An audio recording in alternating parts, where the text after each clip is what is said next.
Tyler, to the Perry. We gotta talk, sis.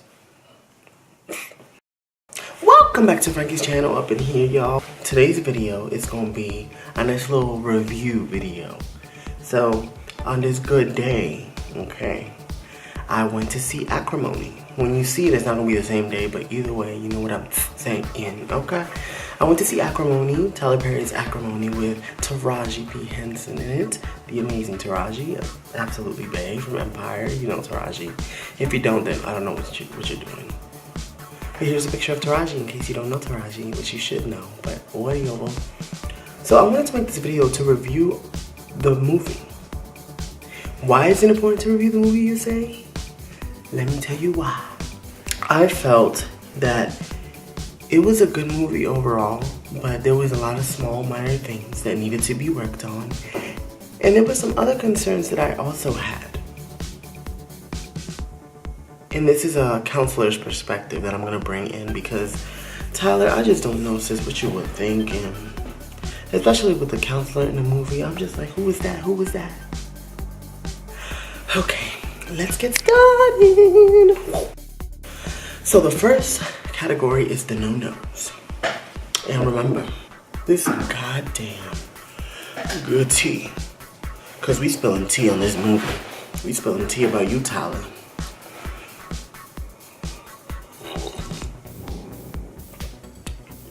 The first no-no, Tyler. And there might be some spoilers in this, so if you haven't seen the movie and you want to go see it, stop watching this now. After you watch it, come back. Okay? And so you don't forget. What channel you were on. You know, there's a lucky button that's red underneath. The subscribe button, you should go and hit it. And hit that notification bell too while you're at it. I think you would appreciate it. So the first no-no is some of the acting. Some of the acting threw me off, okay? Like, we have Taraji, who's a phenomenal actress. And then we had some other actors that I haven't seen, and granted, I don't see that many movies. I don't know that many people in the industry, so that's my fault. But some of the acting of, like, the sisters' husbands, no. It was pretty, like, over-exaggerated. But not over-exaggerated in the sense of they shouldn't be allowed to be over-exaggerated, but in the sense of, you know, when they're trying too hard with their acting and it's not coming out as they expected it to come out. That's how it felt, okay? And in the movie, Taraji's husband, soon ex-husband, later on in the movie, his acting was great. His new wife, her acting was great too. But there was just some acting in Tyler, look, I don't know what they was doing. I don't know if it was because it was recorded, the movie was made pretty quick. I don't know. On to the next no-no is obvious fakeness. That's what my category, that's what I titled it, obvious fakeness. For obvious fakeness, from the beginning, and yes, I understand your movie was like starting off in the 80s and 90s. So you had the older cars, good setup. You had the older cars. You had her writing her essays on paper. Okay, that showed that it wasn't modern. Good. Oh yes. So that was good. The actors as a kid, phenomenal. Everything was great. The one thing that threw me off was when they went and sat at the bench. Green screen. You could notice it's a green screen. Come on. The low quality. You can notice it. And even people in the movie were like, that looks hella fake. When people were jumping off the boat at the end, people were like, that looks hella fake. Stuff like that, that's like kind of questionable, and you're like, what in the hell is happening? Like, Tyler, you got coin. Well, at least we assume you got coin. I don't know. That just kind of like threw me off because I actually enjoyed the movie. I'm not saying I didn't enjoy it. I enjoyed it, but that kind of threw me off because I was trying to figure out like, why is it like that? And the last part is and this is the hardest one, and I'm gonna go more in depth about this, is the representation of borderline personality disorder, especially connected to the role of the counselor, and this is where the counselor talk comes in. I'm not a licensed counselor. I am a graduate student studying mental health and wellness counseling. And I like to do these videos like this because I like to talk about it. So, what I did not like was the representation of borderline personality disorder. I felt that there needed to be more research done when it came to borderline personality disorder, because I feel it's more extensive than what it is. And I don't know if you already did research on it, and you probably did. Maybe not. You interviewed people. Maybe you didn't interview people. But the thing that kind of threw me off was the counselor's role. Instantly, when she stopped telling her story and she stopped telling her backstory and leading up to her court case, the counselor made it obvious that she was making an assumption. And in my previous video, I talked about assumptions with the 13 reasons why, but this assumption was pretty obvious. She said, do you think that maybe his way of thinking is the right way, or that he was justified for doing what he did to you, or for thinking what he's thinking? She pretty much minimized her experience and said, oh, no. I think that you're wrong. I think that you're over-exaggerating. And this is a good thing though. This is the one good thing that was brought up in Taraji's role. She then says, so I'm the problem? You're just like everyone else. That's where the problem comes in, because if you're the counselor, how are you going to tell someone that they're the problem? Even if you're not using direct words. Then the counselor got defensive and said, I didn't say you were the problem. And she said, oh, no, you did say you're the problem. If I was thinking instantly after that comment that she assumed that Taraji was the problem, then in my head, that's what I think. And that's exactly what came up after that counselor said that comment.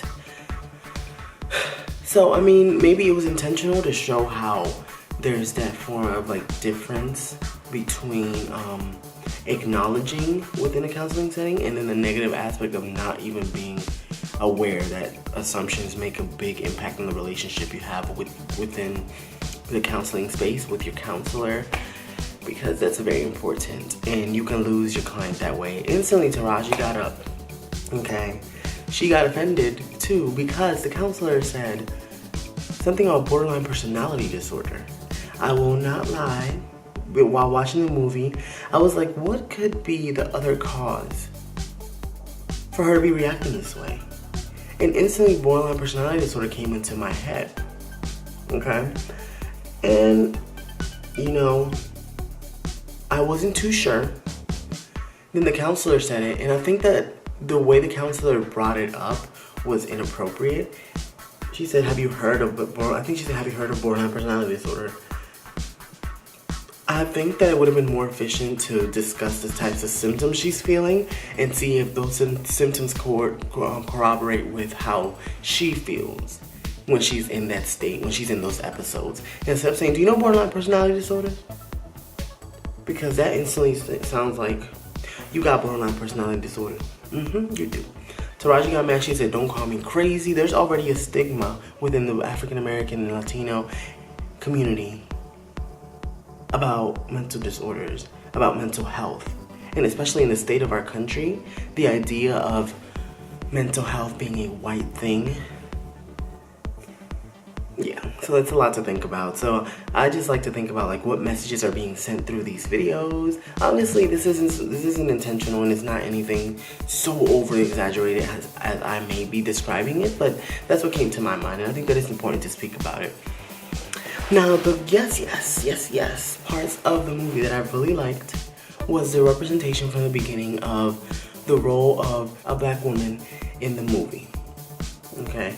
She spoke about she was afraid of being the angry black woman in the video. And she spoke how she's tired of that. And how she feels that she's being labeled and she's pathologized. That's where it comes back to the counseling, how she said the borderline thing. She feels that she's pathologized for being an angry black woman. She can't express herself and be angry whenever she wants to, because if she does, there's that stereotype threat that comes into play. And I'll make sure to put the definition of stereotype threat right here. So, I like the dichotomy between the lives of black women and black men in the movie. Black women, for her, she worked really hard. She gave him she pretty much gave him all her money. She invested in him, right? Because in our society, we invest towards men to be successful. And her ideal of being successful wasn't initially about education, but she went for it because also the representation that she got in her household. Her mom was a hard worker, so she was a hard worker. And there was a very, very, very strange dynamic in the household where she even commented saying that her mom didn't believe she was going to go to college because she wasn't as smart as her sisters. By that, you can already see that there's a dynamic that may be toxic for the person, and she might have felt isolated and alone in her feelings, right? So, my hypothesis, my theory of this is that she took on the mother role in the movie, and her husband took on the role of the son.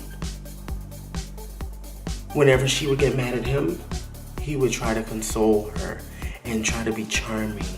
And I kept saying to myself, I was like, Mom, no, I love you. Don't let me go. That's what kept popping up in my head every time they had an issue. And the problem with that was that even after he came back, and this is another problem I had, when he came back and gave her the $10 million, her sisters and everyone else, and even people in the movie theater started to applaud him. And they were like, yes, you're the man. You came back. You provided. You showed her. It was her fault from the get. She was exaggerating. So you're telling me that she was exaggerating because she took 30 plus years of her life devoted to working, maintaining her house that her mom owned, giving this man all that money so that he can be successful and he can be happy. But she couldn't be happy, because everything revolved around him. Everything revolved around him, and this is a societal thing. Everything revolves around men in our society. This is our patriarchal mentality, right? So, the sisters were applauding him. Not applauding, but they were like, oh wow, da da da da da. And even the sister that was harsh towards her was like, oh my gosh, blah blah blah. And then they instantly said, oh, we did this, we all together. Now it's everyone. It's not just her by herself going through it, right? Because apparently she's the one that keeps being in this cycle. And that's another thing. A lot of people don't understand the cycle of emotional abuse. She was low-key going through that too. So then the representation of, oh, he's a good man. He brought this to her. He gave her this. But now she's seen as the bad character. And that's what she talked about in the beginning. I gave this man my life. I gave him all this money. And what does he do? Initially, he went and cheated, right? Second of all, the purse, the wallet that she found in the truck. There was constant communication with that woman. And she was upset about it because she's working her ass off to provide for him and the house. 2 jobs, 3 jobs. And he wasn't providing because he had this dream. He was stuck in that child phase of, I have this dream and I'm not gonna stop working to fulfill my goals for me. While she, I'm pretty sure, and they didn't even show this in the movie, she stopped going to college so that she gave him money so he could finish his college. So that she could get a break, but she never got a break. She continued to work even through that. So years of disappointment, she already had anger that had built up. And I'm guessing this anger was coming from issues she may have had with her father, or whatever dynamic her mom had with her father could have been carried down, and also feeling like the outcast. This council talk can really get to me. It's a lot of thinking. So, I enjoyed the movie, but my major problem was the representation of how it changed from him being the problem for not providing for her or mutually helping each other and just her doing everything on her own, to him being seen as the hero, the rescuer, because he provided. You know? He had that role. The provider. He came and gave the money. He gave her house back. He brought her flowers. But she wasn't thankful. People were like, oh, you were stupid for leaving him. She wasn't stupid. She was going through a lot. And people who are stuck in that cycle don't even realize it. Because they're trying to find that perfect individual that fits that empty scar inside of them that they never had time to fix with those loved ones, especially like immediate family members like mom and dad. So she took on the role of the mother, providing for him, giving him this so he can succeed, making sure he had a good education, making sure he was fed, making sure he slept well. That's the mother figure. He took on the role of a son. And that's just so interesting to see that, how that dimension works. But if I had to rate this movie, I would rate it probably a 3.8 out of 5. Because obviously the issues with, as I called it, the obvious fakeness within the movie. And I just didn't like the representation of borderline personality disorder. The role of the counselor was kind of shaky. And just the representation of the mother, or the representation of the wife versus the husband. The obvious preference and the change. How you gonna start a movie saying that you wanna, and this was what got me, because in the trailer for the movie, he specifically showed,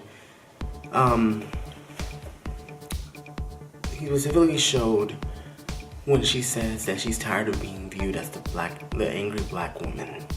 So I'm thinking, okay, this is about to be real deep, talking about these issues. And I like the movie when they had like the definitions of the different words, like how they transitioned for her. But how did she become the enemy when she was the one that was helping him out? When he promised her all those things, he fed into that. He fed her that anger that she kept inside. He was a trigger for her. But at the end of the day, she was seen as the trigger for him, or the inappropriate one, because she had an emotional bond with him, and because she was breaking stuff and killing people. I'm not justifying that at all.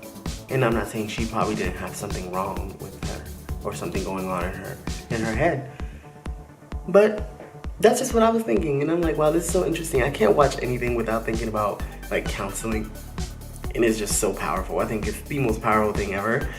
And yeah, thank you for watching this video. And if you have any more comments about this movie, let me know. Comment it down below. Did you like it? Did you not like it? What would you rate this movie? And if you have any more suggestions for me to watch, more movies for me to watch, I think this is going to be a new series for me.